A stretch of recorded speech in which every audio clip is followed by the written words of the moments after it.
The call came on a Tuesday at 11:17 a.m., just as the kettle started to sing on my stove and the neighborhood garbage truck ground its way down the street. I was in the kitchen of my little house in Eugene, Oregon, sliding 2 slices of sourdough into the toaster and thinking about nothing more urgent than whether I had time to repot the jade plant before my afternoon volunteer shift at the clinic. The number on the screen was blocked. I almost let it go to voicemail. And if I had, maybe none of what came next would have unfolded the way it did. "Mrs. Lewis?" The voice on the other end was warm but careful, the way nurses speak when they have bad news. It made the hairs on my arms stand up. "This is Natalie from the law offices of Riley and Hart in Portland. I'm calling to confirm your attendance at the reading of your daughter's will tomorrow at 10 a.m. I let out a small laugh, the dry kind you don't mean. "You've got the wrong number," I said. "My daughter's name was Lydia. She died 3 years ago." There was a small pause, paper shuffling on the other end, and then the voice came back, softer now, as if she were tiptoeing across thin ice. "Yes, ma'am. That's the name I have. Lydia Lewis. The will was executed 2 weeks ago. There's a sealed letter addressed to you. I'm so sorry for the confusion, but the partners asked me to make sure you had the address and our parking details." Something clattered in my kitchen. It took me a second to realize it was my own mug falling from my hand. It hit the tile and shattered, coffee spreading in a dark crescent across the floor. The kettle squealed, the toast popped, and the entire world collapsed into a single sentence. The will was executed 2 weeks ago. "I'll be there," I heard myself say. I didn't write down the address. I didn't need to. When I hung up, my hands were shaking so hard I had to sit on them. For a long time, I just sat at my little round table watching the coffee creep under the fridge like oil seeping into earth. The house was too quiet. Outside, a gust of wind shook the maple tree, and a yellow leaf skittered against the window like a tapping fingernail. 3 years is a long time to live with a ghost. Long enough for casseroles to stop arriving, for the texts that began with "thinking of you" to become "we should get coffee soon." For people to start telling you about their renovations and their grandchildren again like you've rejoined the land of the living. I had learned the tricks. Work with my hands, keep a routine, sleep with the TV on, and never ever open the box that held her driver's license and the one Polaroid that had been in her coat the day the Coast Guard found the wreckage of the little research boat off the coast near Yachts. No body. A rogue wave, they said. We found the boat, we found the jacket tangled in kelp. These seas take and keep. The idea that my daughter had signed anything 2 weeks ago was absurd enough to be cruel. And yet, when I was a nurse, years ago, I handled shock the way they taught us. Get the facts, move your hands, make the next right decision. That's what I did. I wiped up the coffee, changed my shirt, drove to the bank to make sure I had gas money for Portland, and then came home and sat at my desk until I could breathe without feeling dizzy. I took out the shoebox from the top of my closet, the one Daniel, my son, had begged me to throw away because he said it was keeping me stuck in the same loop, but I hadn't been able to. The Polaroid, with the faint whiff of salt that never seemed to leave it, stared up at me. Lydia on my back deck on a winter morning, hair stuffed into a beanie, coffee cup in hand, crooked smile like her father's used to be before it hardened at the edges. I touched the corner of the photo, the way you might touch the shoulder of someone you're waking gently. "If this is some kind of mistake, I'll handle it," I said out loud to no one, and then realized I had said if instead of when. That was the first time the thought slithered in, shameful and bright. What if it wasn't a mistake? It rained on the drive to Portland, that relentless fine Oregon rain that makes every surface reflective. I took I-5 north and watched the traffic merge and split, hands at 10 and 2 like a teenager. I hadn't called Daniel. He'd moved to Seattle and had built a life studiously free of tragedy, and I couldn't make my mouth form the words without proof. I didn't call my ex-husband either. Thomas and I divorced a decade before the accident. It wasn't messy, just a long, slow crumbling we hid from the kids until they were too old to believe the promise of a better version of us. He taught finance at the university back then, charming and clever. After the divorce, he left for Portland, a new opportunity, he said. And a year later, Lydia's best friend Evelyn moved there too. The timing wasn't lost on anyone. Riley and Hart's office was all glass and quiet beige carpet on the 24th floor of a building that overlooked the Willamette. The receptionist was the same voice from the phone. She pressed her palms together when she saw me, something like pity in her eyes. "Thank you for coming, Mrs. Lewis. I know this is unusual." "You could say that," I said, and my voice sounded like it belonged to somebody else. She led me down a hallway hung with black and white photographs of bridges. Bridges between one life and another, I thought, and had to look away. In a conference room the size of my house, a man in a gray suit stood when I entered. He had kind eyes and a tie that was slightly crooked, which I liked immediately. "I'm Aaron Hart," he said. "Please sit. Can I get you anything? Water? Coffee?" "No coffee for me," I said, and tried to smile. "I had an accident with a mug this morning." "I'm sorry," he said, "for all of this. We're a small firm. We handle a lot of estate work for researchers and nonprofit folks in the area. Your daughter reached out about 2 months ago to discuss a simple will. We met in person 2 weeks ago. She brought ID we notarized here. I have the recording of the signing on file. It's her, Mrs. Lewis." A strange stillness settled over me, the way it does sometimes right before you pass out. My fingers found the edge of the table and held it like a dock in a storm. "She's dead," I said, like a child insisting on a rule, and I knew the second it left my mouth that my insistence wasn't solid, but brittle. He reached for a folder, slid it across the table with the tenderness people reserve for fragile things. "We're bound by her instructions. The will itself is simple. There's a letter addressed to you, sealed, and a flash drive. She asked that we provide both to you and that I encourage you to view the video in a private place before you make any decisions." "My daughter hated being on camera," I said, and then closed my mouth because that was a lie. My daughter hated deliberate photographs, the posed ones. She loved videos.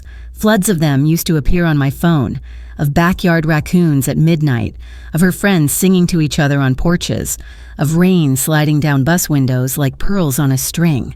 I took the folder. My hands had stopped shaking. In the parking garage, I sat behind the wheel, doors locked, and slid the envelope open. Her handwriting was on the front of the letter, a slanted half-print I'd know anywhere. "Mom," it said. I put my forehead on the steering wheel for a long minute and gave myself the small, selfish luxury of pretending this was any other letter. A postcard from a random motel on a random road. "Miss you. Love you. See you soon." The letter inside was short. "Mom, if you're holding this, you did a hard thing and showed up. Thank you. Please don't go to the police yet. Please don't call Daniel or Dad. There's a video on the drive. Watch it somewhere quiet. Then call Walt. He'll know what to do. Use the old phrase from the hospital roof so he knows it's really you. I'm sorry. I love you. Essel." The drive was a cheap little thing, clear plastic with a red light that blinked when I slid it into the USB slot in my dashboard. For a second, the screen in my car stuttered and then sprang to life, and there she was. She hadn't changed much. Her hair was shorter, chopped off at her chin, and she'd lost some of the roundness in her cheeks I used to tease her about, but it was her. She was in a motel room or a rental, neutral artwork, a lamp with the shades slightly crooked. She wore a gray sweatshirt zipped up to her throat. The camera was angled up a little so that I could see a sliver of a ceiling fan turning very slowly. "Hi, Mom," she said. And I realized I was rubbing my thumb through the fabric of my jeans the way I used to when she had fevers as a toddler, sitting up with her all night, counting the minutes between doses. "I'm not going to waste time," she said. "I know you want to hear me say that I'm okay. I am. I'm alive. I never meant to make you grieve me, and I'll spend the rest of my life trying to make up for what I've done to you and to Daniel. But I had to disappear. People I trusted made me a target. If I hadn't vanished, I'd be dead for real." She took a breath and looked down, then back up at the camera, and it hit me that she was 30 now, not the 27-year-old who vanished. Time moves forward even when you're frozen in place. You told me once, on the roof of the hospital during that snowstorm, that the trick to surviving the unthinkable is to do the next right thing, even if it's small. This is me doing the next right thing. She smiled, tired. Walt Monroe is retired. He'll help you. Don't trust anyone else yet. Not Evelyn, not Dad, especially not Dad.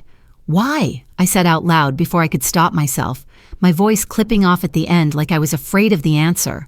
She leaned closer to the camera. I have to keep this short. I've left files and instructions in a place Walt will take you. There's a fundraiser coming up. Greenridge Foundation, Saturday night at the Portland Art Museum. If we do this right, everything comes out there. If we don't, I get erased for good and you get dragged down with me. I know asking you to step into this is unfair, but what they've done is worse. Call Walt with the phrase, "First snow on the hospital roof." He'll know it's you. I love you. I love you.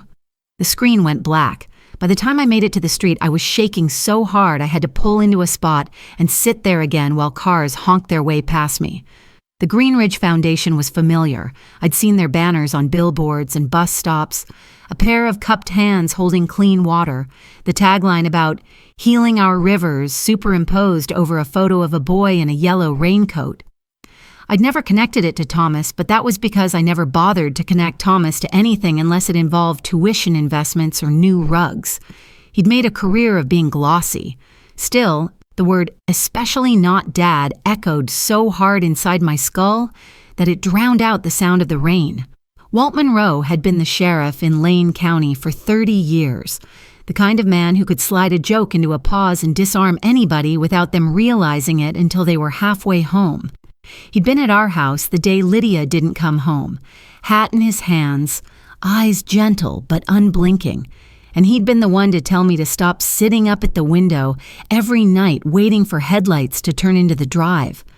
He retired a year after the accident and opened a bait and tackle shop out by the river.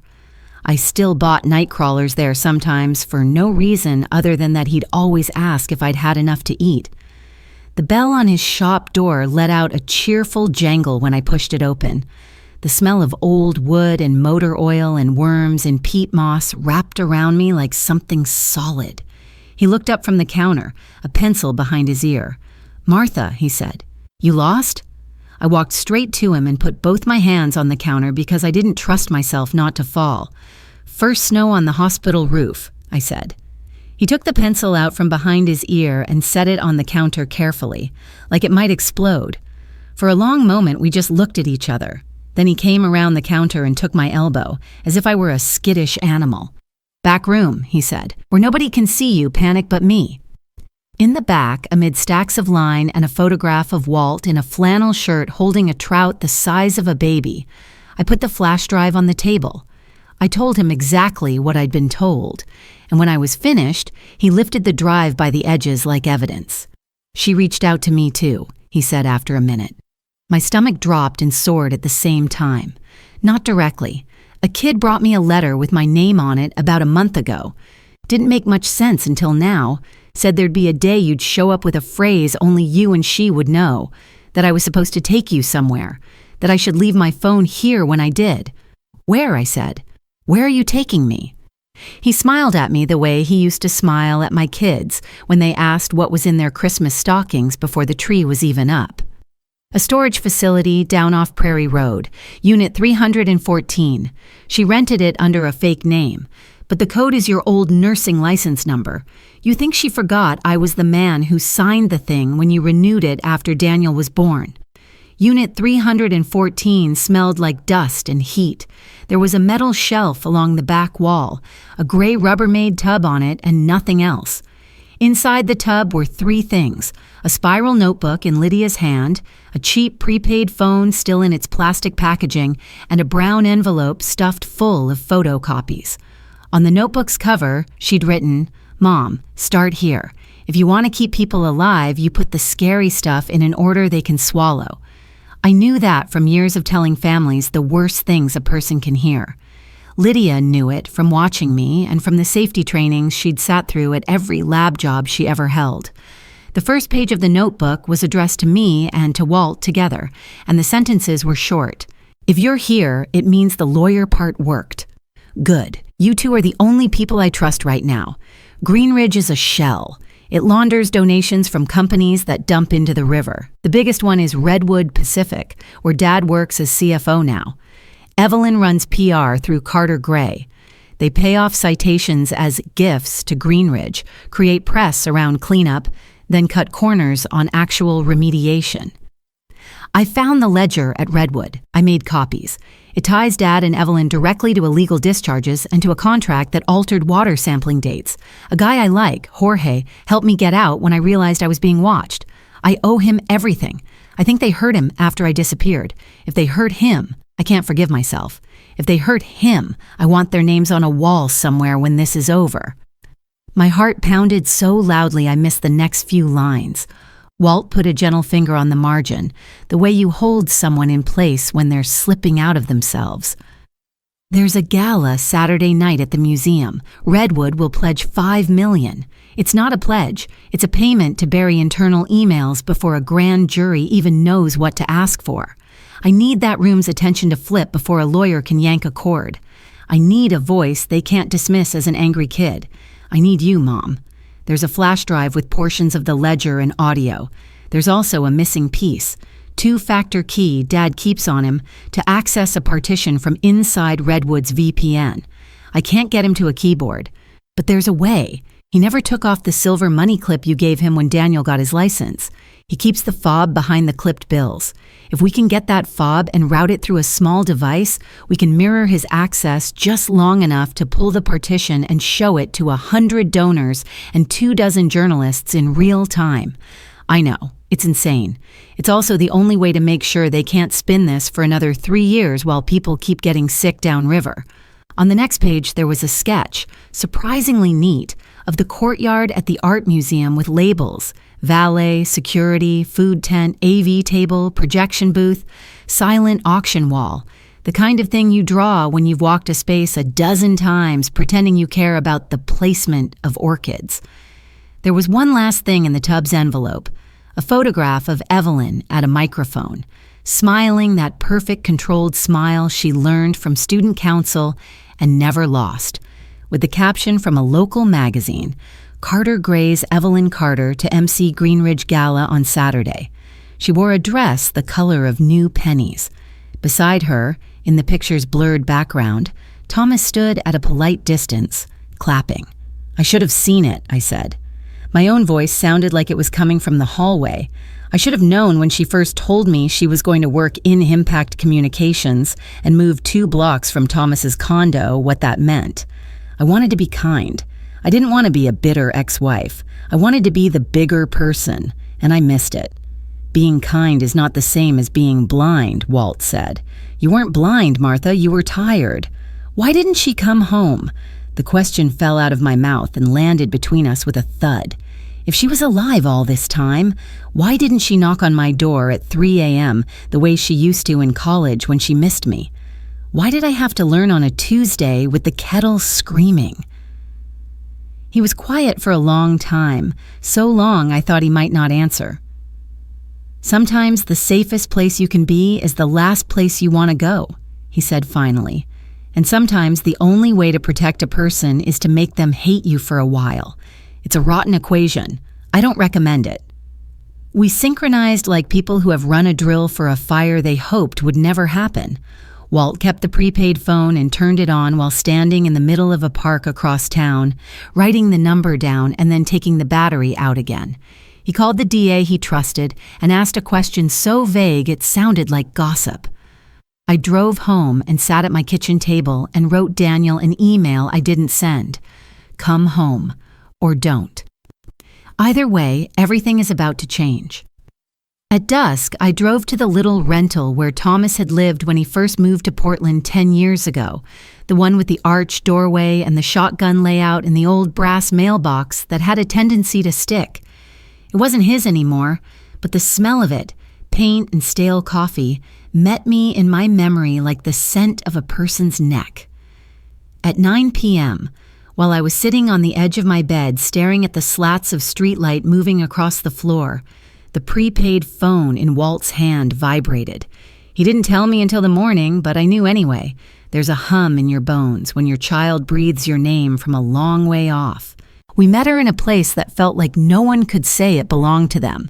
the overflow parking lot by the playing fields at a community college in Springfield, long after the last car had left, the lights buzzing and moths slamming themselves to death against them like they thought light was a door they could get through if they ran hard enough.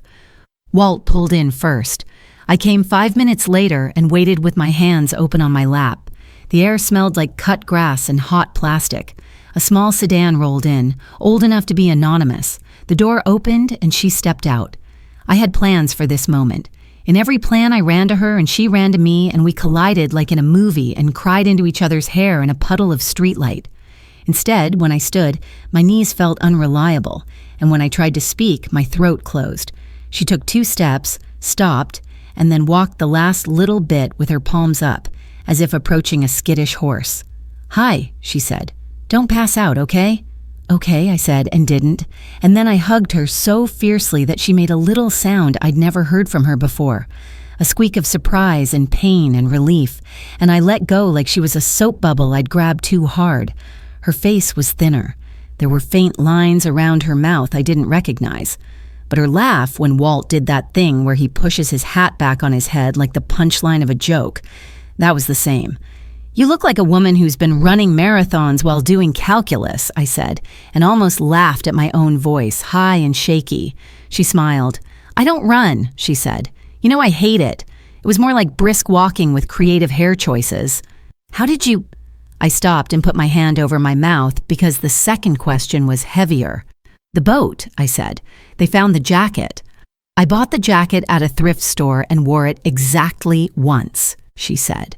"And then I left it where they'd find it. Jorge took me out before dawn the day before and showed me how you drift a boat if you want it to be found without you in it. He was a former coastie. He knew currents like I know the inside of your kitchen cabinets." "He helped you?" Walt asked, though I already knew the answer. I saw the way Lydia's face softened when she said his name, even in passing. "He came out in the morning I needed him to. We used a second boat that he always kept registered under his cousin's name, for reasons I didn't want to know too much about. He dropped me with a friend who owed him a favor. I went inland and cut my hair in a gas station bathroom with a pair of scissors meant for cardboard. I lived on diner coffee and fear for a month. I found a woman who makes a living setting up safe identities for people who are running from the wrong kind of men. I learned where to sit in a restaurant so you can see every exit. I learned how to be quiet." "What about Jorge?" I asked. "He could be your dad or your brother, the way you talk about him." Her jaw shifted, and I saw what Walt had meant about unfair equations. "He went to Mexico," she said too quickly. "He had family there. We keep in touch sometimes through other people. I send money when I can. He doesn't respond, but I know it gets to him." The way she didn't let herself use past tense told me everything I needed to know about what she couldn't bear to imagine. We sat in my car with the doors cracked open to the night and talked about what she'd found. She'd taken a job at Redwood Pacific a year before she died in their compliance department. She was good at numbers and doctrine, at translating impossible regulations into recipes people could actually follow. It didn't take long for her to see that flushing violations and backdated tests were not accidents. She followed a trail that started with an email that said, "Fix this," and ended with a hidden ledger partition on a server that required a physical fob to access. She brought it to her friend Evelyn, who worked in PR and was dating my ex-husband by then, though she'd kept that part quiet as long as she could. Evelyn promised to help. 3 weeks later, the accident. "I trusted the wrong woman," Lydia said, and for a second she looked so young I wanted to press her to my chest and let her fall asleep there. "I thought she was my friend." "She was your friend," I said, even though I didn't know if that was true. I think I was saying it for me. And something went wrong in her head, and she decided the next right thing for her was to latch on to someone who could make her feel bulletproof. "That doesn't make you stupid. That makes you human." "I hate it when you do that," she said, smiling. "Do what?" "Make almost dying sound like a character-building exercise. Better than the alternative." We went over the plan 12 times until even the variations had variations. The thing that made my stomach sink was the part where we had to get the fob. Thomas kept a silver money clip in his jacket pocket, always. I'd given it to him the day Daniel got his license because I thought it made him look like a man who had done something worth commemorating. The fob was a sleek square no bigger than a nickel, hidden in a little slot behind the bills. He took it out without thinking whenever he sat down at a laptop. It was a habit, like a man's hand going to his wedding ring when he talks about a woman he loves. "How do you know he keeps it there?" I asked. "Because he came into the office once on a Sunday when I was working late, and he logged in while he waited for someone to call him back," she said. "He took the fob out while he was talking to me about Christmas like we were any other father and daughter.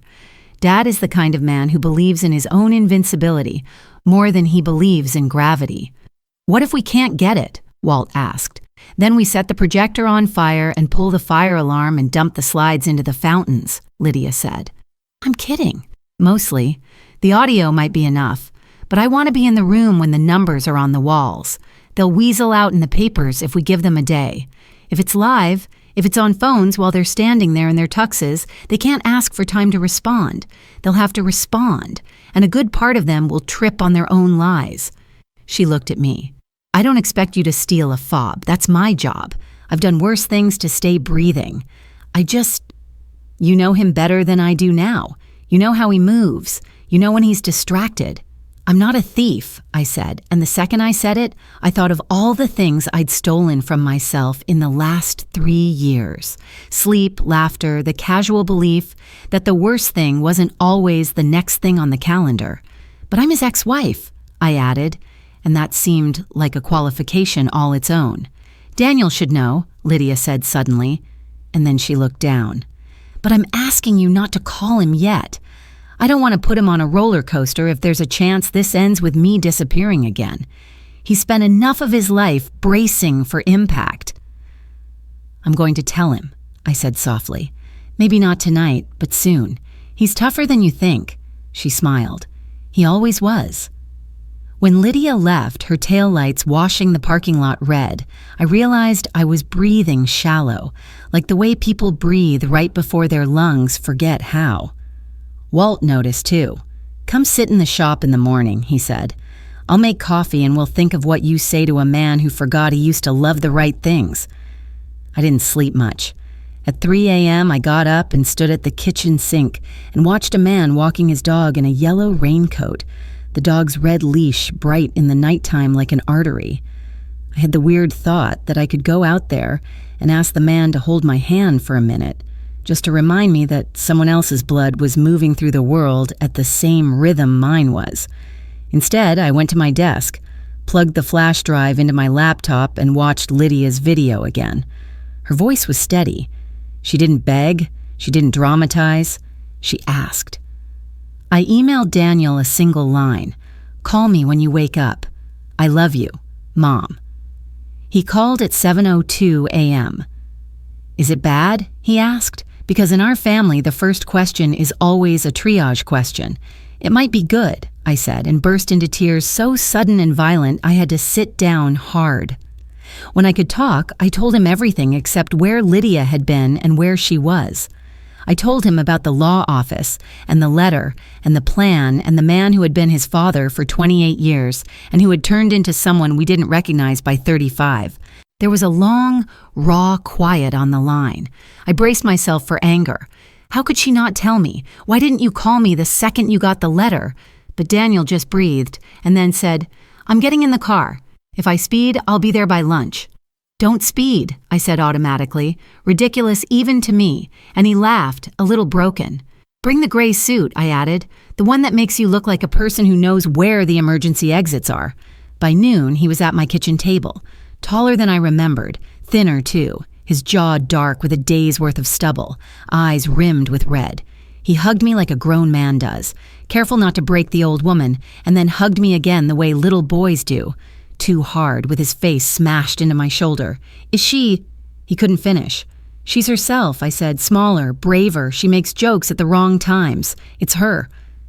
We didn't talk about Thomas at first. Instead, we opened the envelope from the storage unit and looked through the copies. There were emails, redacted but legible enough to show a timeline. There were spreadsheets with innocuous names that, when you read the footnotes, were anything but. There were minutes from meetings where phrases like Timely remediation and cooperative compliance did the sinister work of hiding bodies in numbers. There was a single sheet of paper with a transcript of a call. At the bottom, in Lydia's handwriting, "He thinks he's invincible. We needed the fob." Thomas lived in a townhouse in the Pearl District, the kind of place realtors describe as aspirational. He'd remarried to no one's surprise and everyone's discomfort. Evelyn Carter, who had slept in my guest room 100 times in college and called me Martha Mom like it was a joke, had become my children's stepmother with the smooth inevitability of a car coming down a hill in neutral. I had managed to be civil at a brunch or two before I stopped going entirely. The last time I'd seen them, he'd put his arm around her shoulders as we talked about the weather, the way men do when they are staking a claim. "Do you want me to go with you?" Daniel asked. We were standing in my driveway, watching a squirrel take a pear out of my neighbor's tree, and looked surprised that it belonged to him now. "I don't want you in the same room with him until we have to be," I said. "I don't want him to see your face and read the whole message in it."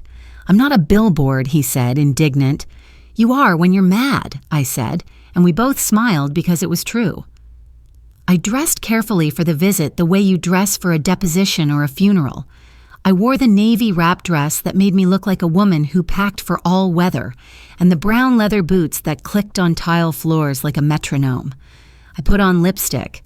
I looked like the person I had been when Thomas and I bought our first house together, minus 20 pounds and plus 20 years. The doorman, who knew me from another life, waved me up without asking for ID, which was the advantage of keeping people in power long enough that they forget rules were ever for them.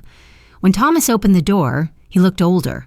He'd always been handsome in a way that announced itself across rooms, but now the handsomeness had been sanded down by something meaner, a tightness around the mouth, that little vein that popped at his temple when he was irritated. "Martha," he said, surprised but not unhappy. He let his eyes run down me and back up again like a scan. "This is a surprise." "Is Evelyn here?" I asked. "She's at a meeting," he said. "Come in then. I'll make coffee, or something stronger. You always took it black." "I always took it however you made it," I said, surprised at the edge in my voice. His home was exactly what I expected. White walls, abstract art, a kitchen that gleamed like a showroom and smelled like lemon oil. I could see his suit jacket hung on the back of a chair by the kitchen island, the silver money clip peeking out of the breast pocket. I kept my hands at my sides and my face arranged like a person walking past a jewelry case. "I went by your office yesterday," I lied breezily, taking the bar stool opposite him. "I was in town. Thought I'd say hello. They said you were at some compliance thing." "We had some paperwork," he said, dismissing the idea that paperwork was anything that had a moral dimension. He pulled out 2 heavy ceramic mugs, the kind that cost too much, and started the machine with a button I wouldn't have known how to find. "Do you ever think about the roof?" I asked suddenly. He looked up, puzzled. "What roof?" "The hospital's," I said. "The night it snowed and Daniel had croup, and we took turns standing outside the ER doors so we didn't cry in front of him. You told me people who drink from vending machines are stronger than the rest of us." He smiled, nostalgic and genuine for a fraction of a second. "What a night. We were babies." "We were," I said. "We did so many things we didn't know how to do yet." He brought me my coffee and leaned close to set it down. He smelled like expensive cologne and the clean linen of a shirt just back from the dry cleaner. I felt a brief, sharp grief for the man I had loved, the one who had once run a bath for me and fallen asleep on the bath mat just to share the sound of water and peace after a double shift. "What brings you here, really?" he asked. His voice was silky. He was not a man who believed in coincidences. "I was at Riley and Hart," I said, and watched his face. He hit it well, flicker of recognition gone almost before it registered. He took a sip of his coffee and set it down gently. "Estate planning?" he asked, like a joke, because he was very good at moving conversations to safer rooms. "A reading," I said, "for Lydia's will." His hand twitched. He covered it by reaching casually for his jacket, slipping it on as if my remark had made him suddenly cold. "I'm sorry," he said. And he didn't sound sorry at all. He sounded tired. "That must have been difficult for you." "I thought you should know," I said. "They're saying the will was signed 2 weeks ago." He laughed, that short, disbelieving sound people make when their sense of their own reality is challenged. That's absurd. It is, I said. And yet, he looked at me as if deciding whether I was some new kind of threat. He smoothed his jacket lapel like a man in a commercial. When he did, the money clip flashed. The fabric of the jacket pulled just enough that the clip slid half out of the pocket. It was a tiny movement, nothing anyone else would notice. To me, it felt as loud as an alarm. He dragged the conversation into the old grooves. How was Daniel? How was the house? How was I holding up with my volunteer things? And I let him. When his phone buzzed, he pulled it out and frowned at the screen with great deliberation, picked it up, and moved into the other room like a man moving pieces on a board. I stood. My hands were steady now. I walked to the jacket, reached in, and felt the cool weight of the clip in my palm. I slid the bills out, not many, and tilted the clip so the slot at the back opened. The fob was wedged tight. It took a little pressure and then it popped free into my hand. I moved slowly, the way you do when you don't want the syringe to slip out of the vein. I slid the clip back into the pocket and arranged the bills to show like a polite hint of wealth. My heart thudded once, twice, 3 times in my throat. When Thomas came back into the kitchen, the fob was in my fist under the edge of the counter. He looked at me with the expression he'd put on for parents during PTA meetings. A tired benevolence that made you want to apologize for wanting things. I finished my coffee and set the mug down just slightly to the left of the coaster. I should go, I said. Tell Evelyn I said hello. Will I see you Saturday? He asked, casual. We're at the museum, Greenridge. It will be good press for Lydia's scholarship fund. There was a moment, the kind that will follow me into whatever comes next, when I could have reached for him, not to touch him, but to shake him, and said, "Don't you dare say her name like a garnish." Instead, I smiled the way women do when they've been taught to take their anger and wrap it in tissue paper. I wouldn't miss it, I said. In the elevator, I opened my hand.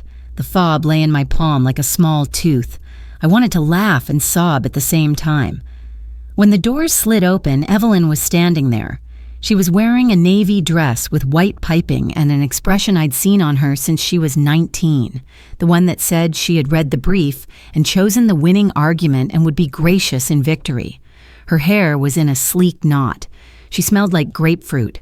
Her eyes flicked to my face and then to my hands and then back to my face again. She was faster and colder than I remembered. "Martha," she said, "what a surprise." "You look good," I said, because I am apparently a woman who still plays the part handed to her even when she knows the stage is on fire. "So do you," she said. "I love that dress. I almost bought it last year." "I did buy it," I said. "Thomas didn't mention you were stopping by," she said lightly. "We have a donor call in 5. Wish us luck." "I never wish you luck," I said, and to my surprise, she laughed. "Honesty at last," she said, and the doors closed between us like a curtain. By the time I reached the street, my phone was buzzing. It was Walt. "Don't come here," he said. "Go straight to the park we used for the old 4th of July picnic. Bring your car. Bring your guts of steel."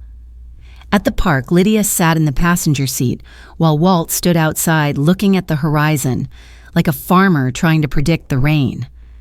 Lydia took the fob and turned it over in her fingers. "I should have thought of the money clip," she said. "That's almost cute." "Don't be such a snob," I said. "Some of us have to conduct espionage with our ex-husband's accessories." She laughed, and in the sound I heard the child who used to make up jokes so convoluted she was laughing too hard to finish them. We had the fob. Next, we needed the hook. The gala had a full AV setup. There would be a slideshow, a glossy thing Evelyn's firm produced, the kind with swelling music and sepia-toned photos of volunteers smiling at trash bags full of plastic. If we could get to that computer, we could route Lydia's files into it. But the files would mean nothing if a dozen people with clipboards came forward afterwards and announced that everything we'd seen was out of context. The audio mattered. We needed somebody to say something on tape that no donor with a conscience could ignore. "I can get Evelyn on tape," I said, and shocked myself. "How?" Lydia asked. "I'm a mother and a nurse," I said. "People tell me things they shouldn't because they think I will nod and say, 'I know,' and then bring them soup. If I ask her to meet me for coffee to clear the air before Saturday, she won't resist. She'll feel magnanimous and in control. If I keep my hand on hers for long enough and tell her a story about what a wreck I am and ask her if she ever feels guilty about the way things went, she'll tell you everything, Lydia finished, and then shook her head. She's not stupid, Mom. She is when she's flattered, I said. Aren't we all? Walt groaned. I hate recorded confessions, he said. Half the time the defense lawyer argues entrapment, and even when they don't, jurors think it must have been tampered with because nobody believes villains talk out loud. We're not trying to convince a jury on Saturday, Lydia said. We're trying to convince a room full of donors that if they keep writing checks, they are laundering money for a company that dumps poison into a river their grandchildren swim in. She'll meet me, I said. Tell me where to put the recorder. Walt's friend, an AV guy with forearms like tree trunks, lent us a tiny device that slid inside my purse like a breath mint. It could pick up a whisper from across a booth. I texted Evelyn from a number she recognized. Coffee at Alma? 30 minutes? Would love a word before Saturday. She wrote back with a speed that made me think she'd been waiting for this for years. Of course. I'll grab our corner. Alma was one of those coffee shops where the chalkboard menu included drinks with names more like poems than beverages. Evelyn chose a table in the back. She stood to hug me, and I let her, and in the split second her face was next to mine, I smelled something underneath the grapefruit, something tinny, like fear disguised as mint. I'm glad you came, she said. I hate the awkwardness. You create it for a living, I said, and she smiled like I'd complimented her. The recorder hummed in my purse. I asked about the gala. She told me the talking points, walked me through the donor tiers as if I were one of them. I let her wind out the rope. I want to say this before we get too far, I said finally. I forgive you. Her eyes widened just slightly. For? You know, I said, for the way everything happened with Thomas. For the timing, for making my daughter feel like she had to pretend to be happy for you when she wasn't. She leaned forward, conspiratorial. She touched my hand with the tips of her fingers like people do when they want to appear gentle but are really making sure you stay still. Martha, she said, voice honeyed, nobody made Lydia feel anything. Lydia was troubled long before Thomas and I found each other. You know that, you must. As a mother, she had this flair for drama, for self-sabotage. It was one thing after another, and I was the only one who could get through to her sometimes. I stared at her. She trusted you, I said. I let the sentence sit there, a stone in the middle of the table. And then she went far too deep into something she didn't understand, Evelyn said. You know how corporate life is. There are wheels within wheels. She loved a cause, but she didn't have the temperament for nuance. She always wanted a villain she could pin to a wall. It's a tragedy, of course, but blaming people won't bring her back. She signed a will 2 weeks ago, I said. I watched her closely the way you watch the road for black ice. There, but invisible. She didn't flinch. That was almost scarier than if she had. She took a sip of her coffee and set the cup down so precisely you could have used the saucer as a level. I can't imagine, she said. Grief makes us see reflections. You need a ritual. This Saturday will be good for you. I leaned closer. Why do you do it? I asked, voice low. Why stand next to a man like Thomas and call it love when it's clearly a contract? Do you sleep at all? Her eyes glittered. Oh, Martha, she said, and for the first time I heard the contempt she'd been too well trained to let through before. You're still telling yourself that story, the one where love is a potion and not a choice people make when then I look at the balance sheet. Whatever Thomas and I have works. It's productive. It's clean. That's more than I can say for the marriage you two ran into the ground and called a family because it had a backyard. I put my hand on my purse to steady it, which conveniently kept the recorder in place. And the river? I asked. Is that clean? She rolled her eyes in a way that made her look like the 22-year-old who used to fall asleep on my couch. The river has been dirty since your parents were babies, she said. We're doing more than anyone else has to fix it. And if we write a check to help a local nonprofit keep its lights on instead of paying another round of fines to the state so some bureaucrat can buy a new desk, that's a reframe, not a crime. Your job is to change words until people forget what they mean, I said softly. My job is to keep good things moving, she replied, and I'm good at my job. Even when the thing you're moving is poison, I asked, and she laughed again. That tinkling little laugh that used to make me proud when she did it in my kitchen, because it meant my kids had friends whose mothers raised them to be polite. She glanced at her watch and then at the door. She leaned in again, lower this time, and for a second, the facade dropped. "You're smart, Martha," she said. "You know how this city works. Donors make things possible. Tomorrow night, people who can actually shift the needle will be in one place at one time. Do you really want to be the person who stands up and tells them to put their wallets away because your feelings are hurt?" "If the wallets are full of hush money," I said, "yes." She pushed her chair back, smooth as a dancer. "Then I'll see you tomorrow," she said. "Wear the navy dress. It flatters you." After she left, I sat in the corner and shook. I wasn't shaking from fear. I was shaking because there was a special kind of rage reserved for women who thought they were friends and discover they were appetizers. We had what we needed, the fob, the audio, the slides. Now we had to be brave. Saturday came like a tide. Daniel ironed his suit on my kitchen table while lecturing me about the power of electrolytes. Walt wore his one good jacket and looked like a man about to walk his granddaughter down an aisle. I put the navy dress on because I had it and because, to my great irritation, Evelyn was right. The museum lobby smelled like flowers and lemon oil and old paper. A string quartet played something cheerful in the corner, which felt obscene. You could feel the self-satisfaction in the air, the way you can feel humidity, just heavier and thicker, the weight of wallets about to be opened in a public demonstration of benevolence. Lydia slipped in through the catering entrance wearing black pants and a black shirt and a lanyard that said, "Staff," she'd printed on a home printer and slid into a plastic sleeve she'd bought at Staples. She looked like a graduate student who was absolutely in charge and 2 bad minutes away from crying in a stairwell. We took our positions like actors before a cue. Walt stood near the AV table with his old friend who had the forearms. Daniel positioned himself by the door to the projection booth. I took a seat near the front where Thomas could see me and would be forced, however briefly, to measure his words against the face of a woman who knew exactly what he was. My hands were cold. I tucked them under my thighs. Evelyn walked on stage, smile calibrated to the wattage of the room. She welcomed us to the first night of a new chapter. She introduced the mayor and a scientist with a new grant and a child in a yellow raincoat so photogenic I wanted to rescue him from his own cuteness and take him home and feed him spaghetti. Then she introduced Thomas. He talked about stewardship and legacy and his father teaching him to skip stones on the Clackamas. He had always been good at this part. He told a story about taking Lydia and Daniel camping when they were little and burning the pancakes because he hadn't remembered that the pan would be hotter in the middle than at the edge. He paused on Lydia's name just enough to make people shift in their chairs. I waited for guilt to bloom in my chest like a bruise. It didn't. I felt only anger, clean and uncomplicated. Behind me, something changed in the room's sound. A ripple you only notice if your ear is trained for machines.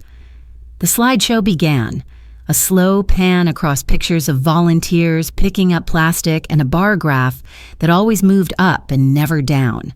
The words "clean water is a human right" appeared in a font you buy when you want to look like a good person. Lydia's voice came into my ear through the tiny earbuds I'd wedged into place under my hair. "Now," she said. Walt's friend tapped a key. The bar graph froze mid-rise and then dropped away like a curtain. In its place appeared a spreadsheet, not a sexy one. Her instinct was perfect. It looked the way guilt always looks when it's been trying very hard to wear a tuxedo. It looked like a comp log. For a second there was silence. Then a murmur rose, the way people murmur in church when the wrong hymn starts. Thomas faltered. He was very good at not faltering, so this was like watching a bird bump into a window and fall, briefly stunned, onto a porch. He looked at the screen and then at Evelyn. Evelyn's smile didn't move, but her eyes did. They swept the room in a quick calculation. Where are the exits? Who holds the power? Where is the woman I meant to turn into a statue and display in my victory garden? I stood. I didn't plan to. I didn't even feel my muscles decide to move. I just stood, and that made other people stand, and the room changed shape. How about sound? I said, not loudly, but the room had moved into a phase where it was listening for something to happen. And it did. My voice came through the speakers, too intimate and too close for a room that size. You could hear the clink of my coffee cup on the saucer, the scrape of a chair, the careful way I said the word, forgive. And then you could hear Evelyn. You could hear her say what she had said to me in that booth, the part about reframes and crimes, the part about balance sheets and betrayals, the part about donors and wallets and good people doing bad things if they call them something else. The sound was so crisp, you could hear her tongue click when she said productive. Evelyn didn't move for the first 30 seconds. She gave herself time to measure the damage, like a chess player counting pieces while the board tipped toward her lap. Then she smiled at Thomas. And if the smile had been a knife, it would have been a sharp little paring knife made for peeling away soft, bruised skin. Thomas found his voice. "This is doctored," he said. And his voice was calm enough that for a second I believed he might pull it off. Walt stepped forward. He was not in uniform. He did not need a badge to be a person. The room shifted around. "Mr. Hale," he said, loud enough for the back row without shouting, "the projection will scroll through portions of Redwood Pacific's restricted access ledger in approximately 15 seconds. The code that will unlock those portions requires a physical token. If you'd like to demonstrate that what we're about to see is a fiction, you can show us your token and log in yourself to prove that the files are not there." There was a ripple of laughter, nervous and mean and delighted in the way crowds are delighted when they sense blood. Thomas put his hand in his breast pocket out of habit, touched the money clip, pulled it out, flipped it open, and came up empty.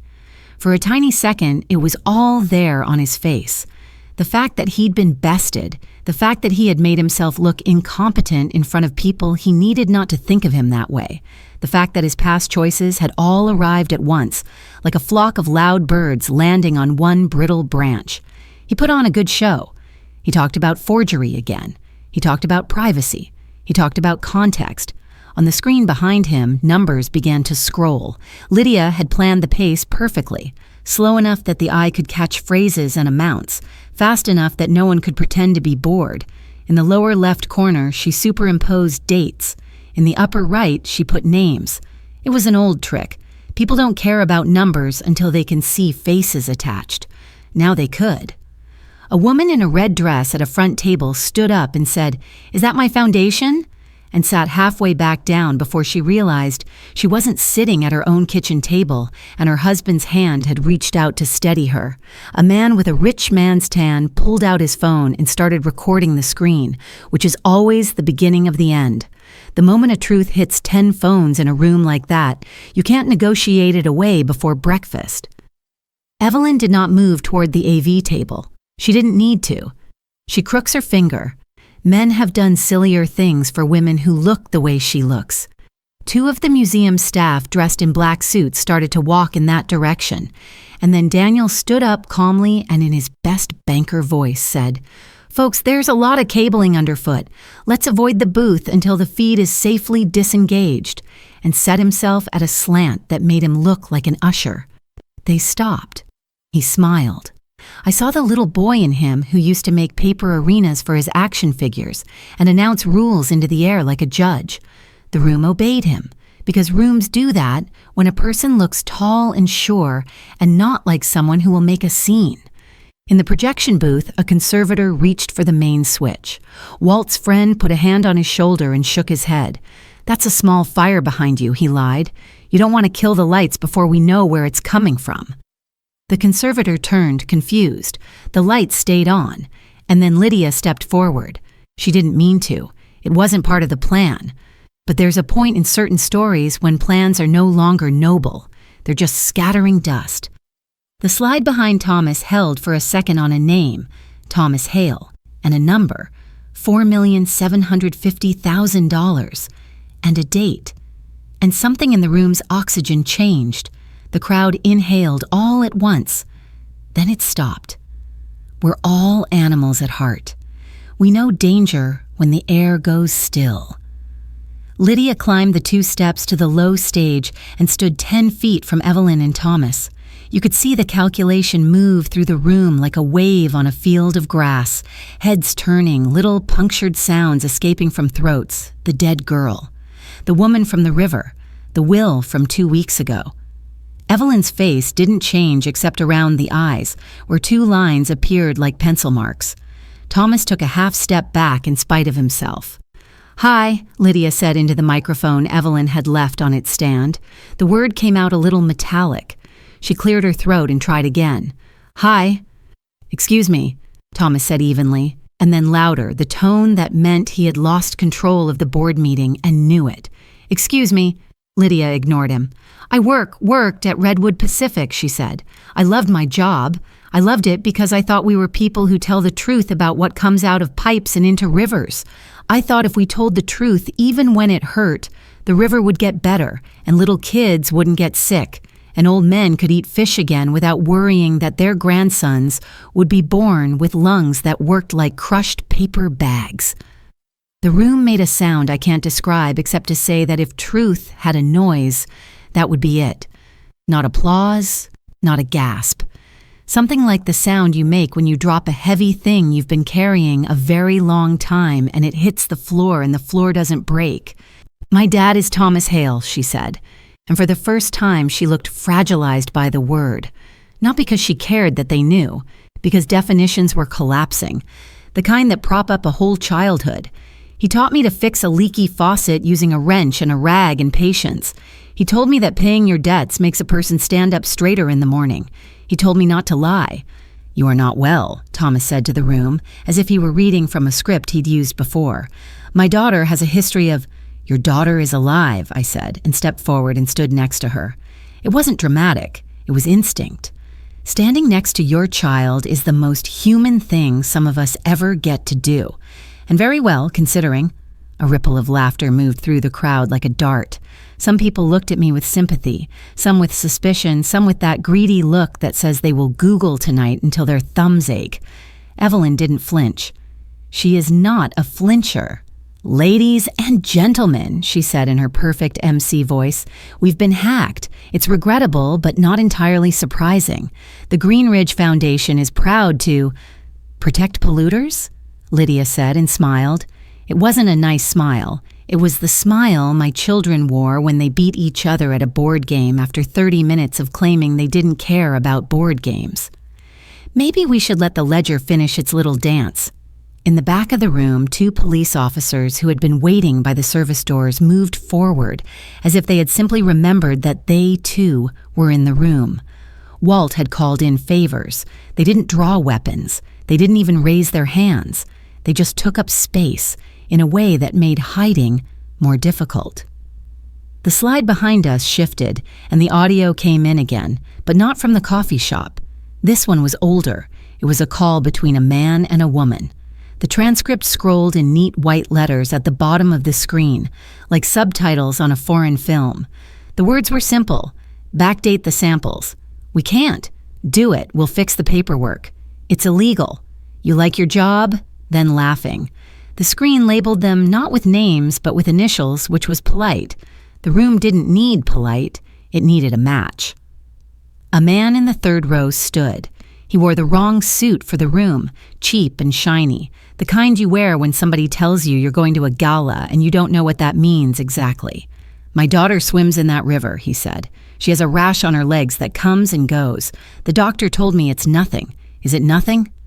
No one answered him. The not answer went through the room like a knife through a net. "Sir," Thomas said, and he did his very best teacher voice, the one that worked on freshmen and editors and the occasional journalist who wanted a quote.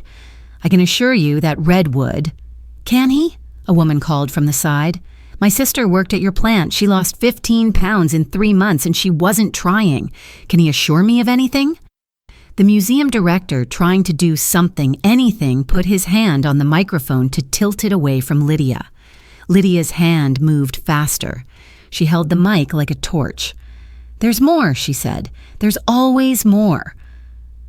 The last slide was a list of payments routed through Green Ridge to shell organizations with names so bland they were almost funny. The final line was the one that mattered. It was a transfer labeled Community Partnership. It matched a deposit made 3 days later into a private account that, if you knew how to follow the threads, connected to Carter Gray. The room saw it. I saw it. Evelyn saw it. And in that instant, I watched something I will never forget. I watched a woman so invested in the pose of her own virtue realize she was standing on a trapdoor and that the person who had pulled the lever had done it with a smile. "Turn it off," she said to someone no one else could see. "Let it run," I said. Then everything sped up and slowed down at the same time, the way time does when it's forced to be honest. Evelyn stepped toward the AV table. A museum guard went with her because people like Evelyn are never alone. They make a habit of walking through life with a wake of uniforms. Daniel took a step sideways, which didn't look like a barricade but was. Walt put his hand on the officer's shoulder, one of the young ones, and said something that made the kid relax his fingers from around his radio. The second officer, older, took out his phone and started filming like he couldn't help himself. Thomas tried a last small denial. "This is a violation of privacy," he said to the microphone I was still holding.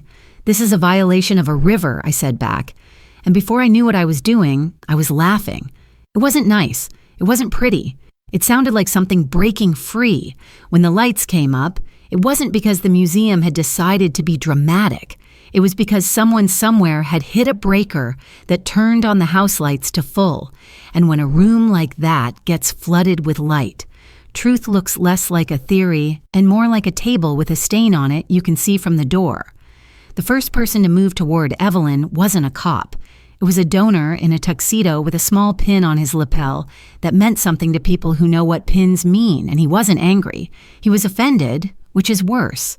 He leaned close and said something I didn't hear and would have paid money to hear. She didn't flinch. She doesn't. The second person to move toward Thomas was smaller, a woman with gray hair that refused to be tamed, and she didn't say anything at all. She just looked at him until he looked away. They didn't arrest anyone on stage. That would have been too theatrical, even for a city that loves theater. But when Thomas and Evelyn tried to exit through the side door to the courtyard, the two officers in the back stepped forward. Walt stood with them, which wasn't necessary, but was perfect. He put his hand out, palm forward, and said, "Don't." And they didn't. The rest happened in pieces, the way resolve becomes reality. I went home with Daniel to my little house and we made spaghetti for strangers. The strangers were reporters whose bosses told them to get quotes from anyone who still had a pulse. I did not say no comment. I said, "My daughter is alive." I said, "Numbers don't lie when you make them tell the truth." I said, "Nobody gets to rinse this off with a donation." Sometime after midnight, Lydia came through my back door the way she used to in high school when she didn't want me to ask where she'd been.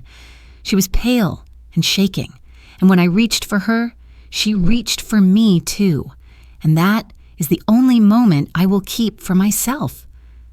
The days that followed were a blur of statements, filing, spin, and the slow grinding of the gears that make American justice as beautiful and infuriating as it is. Redwood Pacific issued a press release promising absolute transparency, which we all know is PR for we will be as opaque as the law allows. The DA's office issued subpoenas, and then more. The Green Ridge Foundation's board resigned, staggered, and reconstituted itself with women in threadbare blazers who looked like they knew what it meant to be yelled at in a city hall bathroom by a mother who wanted a stop sign on her corner. Evelyn was suspended from Carter Gray pending a full review, which is what you say when you want to signal accountability without admitting you didn't read your own emails. Thomas took a leave of absence. Then he tendered his resignation, eyes shadowed, jaw set, like a man who had planned for everything except this. When a reporter asked him if he had anything to say to the families along the river, he said, "We made mistakes." It was technically true and morally flimsy, and I felt both satisfaction and pity when I heard it, because I'm not free of either. There are parts of the aftermath I thought would feel triumphant and didn't. I thought I'd want to gloat. I thought I'd stand outside the courthouse and watch Evelyn walk up the steps in her best coat and her worst face and feel nothing but joy. I didn't. I watched a woman who had made terrible choices in public look down at her shoes because it hurt to look at sky. and I felt the small, mean relief of a person no longer having to hold her breath while the person who wronged her speaks. And then I felt tired. If I'm honest, the tired came first. What surprised me were the small, ridiculous mercies. The neighbor who left daisies on my porch with a note that said, "I didn't know what to say then, and I barely know now, but I'm proud of you for speaking out loud." The clerk at the grocery store who held my hand in the produce section, as if I were the one who needed help picking ripe peaches.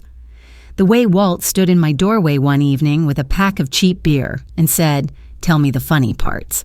And I actually did. The moment Daniel realized he'd been standing under a vent and his hair was blowing like a model's while he tried to look stern, the way the museum security guard tried to lean on a column but misjudged the distance and had to do a little hop that turned into a dance move. Daniel slept in his old room for a week and then found a sublet 2 blocks away because he said it felt weird to be 30 and ask his mom if he could have friends over to watch football in her living room. Lydia didn't stay in my house overnight for a while. She was a ghost returned, and ghosts don't sleep well in their old beds. She and Daniel went for long, silent walks, and sometimes they came home laughing hard enough that I sat in the kitchen and cried for a minute into my tea towel and then pretended I had a cold. A month later, we drove to the coast together, the 3 of us.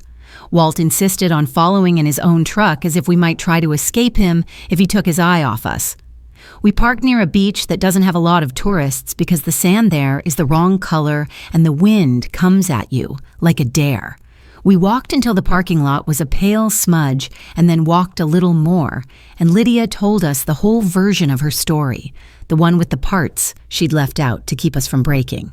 She told us about the night Jorge picked her up in that second boat and handed her a thermos of hot coffee and a pair of gloves and said, "Don't look back."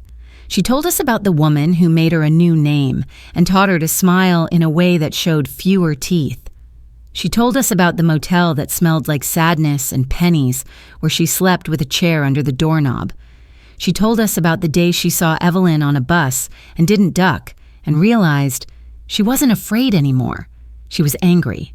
"I'm sorry," she said as the wind whipped her hair into her mouth and her words and made them taste like salt. "I'm sorry, Mom. I should have called. I should have told you from the beginning. If you'd told me, I would have taken your face in my hands and said, 'Come home,' and you would have, and you'd be dead," I said. "So no, you shouldn't have. I wish you could have. Those are different things." She looked at me then, the way kids do when they realize their parents aren't mythic. They're just people who got old while trying to make choices they could live with. I looked back and let myself be seen that way. It felt like taking off a coat that had been too heavy for too many winters. I heard from Thomas once in those first months. He called from a number I didn't recognize, and I didn't answer. He left a voicemail that began, "Martha," and then he cleared his throat and started again. "I don't expect forgiveness," he said, which is a lie men tell when they expect forgiveness. "But I wanted you to know that I've retained counsel and I'm cooperating. I'm doing the right thing." I held the phone against my ear and didn't delete the message because sometimes you need to hear a certain word said in a certain voice to remember that you are no longer the woman who made dinner and set 3 places and believed she had built her house on bedrock. We didn't become a family again in a day or a headline. We became one in the ways people always do, slowly, weirdly, around the edges. I made Lydia grilled cheese the way she liked it, with too much butter. Daniel set up a group text he named after the dog we didn't have.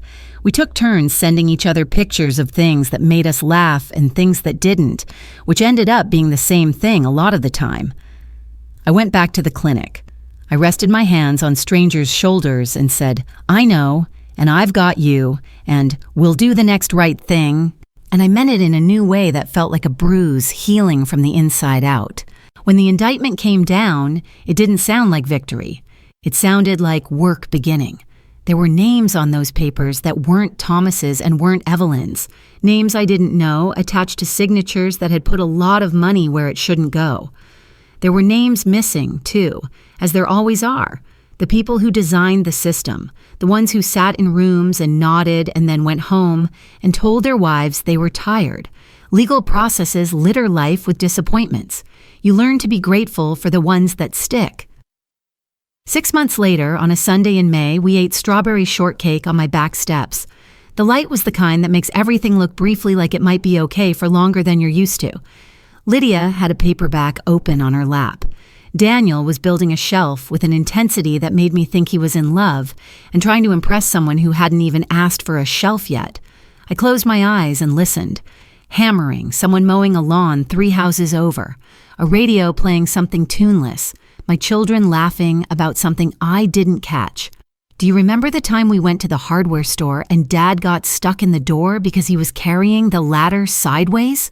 Daniel asked suddenly. I laughed. The memory was sitting there like a coin in the sunlight, and he tried to style it out by turning the ladder into a fake bridge and bowing like he meant to do it, I said. People clapped, Lydia said, smiling. He was insufferable for a week. We were allowed to keep moments like that. The law doesn't confiscate everything. Sometimes it leaves your kitchen table alone, and you can gather your odd little treasures there and be a family on purpose. If you're waiting for a clean ending, I don't have one. I don't know if Thomas will go to prison. I don't know if Evelyn will. I don't know if the river will be clean enough for that kid in the yellow raincoat to jump into it without his skin trying to flee his bones. I know we stood in a room that was built to make wealthy people feel righteous, and we asked it to make space for something like truth, and it did. I know that my daughter is alive. I know that I woke up one morning believing I'd buried her 3 years ago and went to sleep that night with her hair in my mouth, because she'd fallen asleep on my couch with her head on my shoulder, the way she used to when she was 8 and pretended she was not afraid of thunder. A few weeks ago, Lydia asked if I wanted to go to a meeting down by the river. People with folding chairs and clipboards and reusable water bottles were planning a cleanup. There were donuts. There was coffee in a big urn. A man gave a speech about holistic change and used too many adjectives. A woman with hair the color of old pennies said things that made sense. Walt stood at the back and nodded and didn't volunteer for anything, which is how I knew he'd end up doing the heaviest lifting. Daniel took pictures. I signed up to bring sandwiches next time. Lydia wrote something down in a notebook and then closed it and put it away like she'd decided to keep some moments for herself.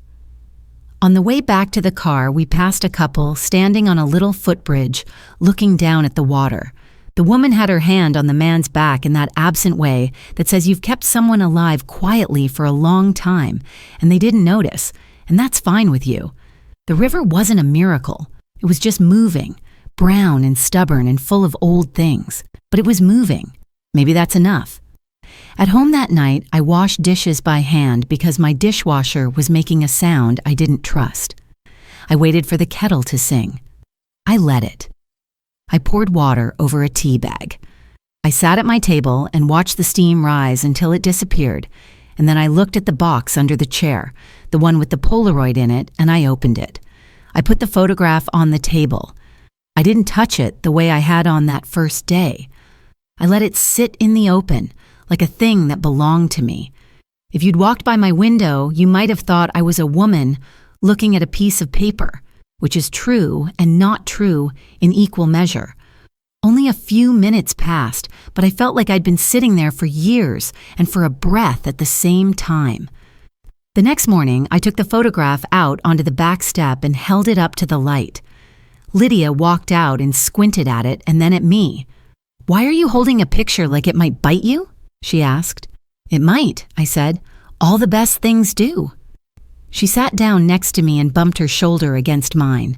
We sat like that for a long time, looking at a younger version of our life through the whitened edges of old film. In the picture, Lydia's mouth is half open, like she's about to say something smart and unkind and funny. In the picture, my porch rail is slightly chipped. In the picture, the sky looks like it might snow. I'm not naive. I know this isn't a story about good people and bad people and a room that turned gold when they saw the difference. It's a story about a river and a woman who raised 2 kids and thought she was done with the hardest part and then found out she wasn't. It's a story about a daughter who didn't die and a mother who did a little and came back stranger and stronger. It's a story about the mornings after the nights when the kettle screamed and you didn't answer and then you did. I used to think the worst thing you can do is speak a truth that breaks the room. I don't think that anymore. The worst thing you can do is swallow it and call that survival. The day I read my daughter's will, I thought I was opening a door to a past I'd already buried. It turned out to be a door to a future I never allowed myself to imagine. There are dents in that door now where someone kicked. There are scratches where somebody tried to get through with a key that didn't fit. But it opens. It opens. And if you're lucky when you pull, the people you love will be on the other side already reaching for the handle.